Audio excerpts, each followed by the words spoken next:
Another day, another basketball stories na naman ang pagkikwentuhan natin.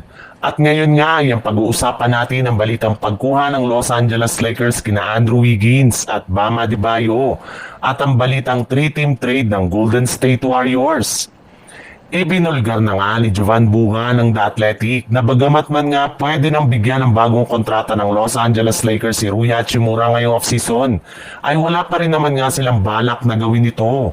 Kaya dahil dyan ay naging questionable na nga ang future ni Hachimura sa Lakers, lalo pat sa kanyang kalagayan nga ay pwede na siyang i-offer bilang isang trade asset para makakuha sila ng bagong manlalaro as soon as ngayong offseason.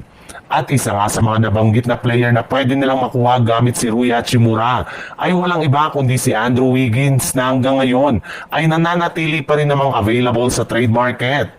Bukod rin nga kay Wiggins ay pwede rin naman nga nilang makuha si Bam Adebayo mula sa Miami Heat.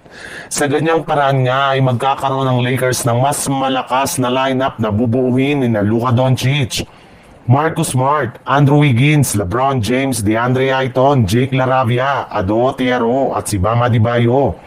Kailangan lamang nga nila ditong isakripisyo sina Dalton Kenick, Rui Hachimura, Maxi Kleber, Jackson Hayes, Jared Vanderbilt, Gabe Vincent, Austin Reeves at ilan sa kanilang mga future draft pick.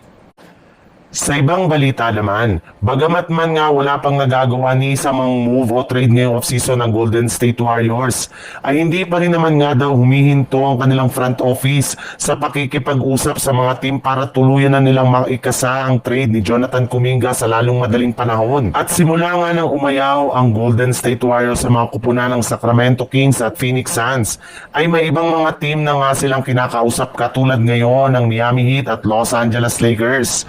Sa katunayan, posible nga na makagawa sila dito ng isang bagong 3-team trade scenario na makakapagpalakas ng kanilang lineup. Bali dito nga ay makukuha ng Los Angeles Lakers si Andrew Wiggins.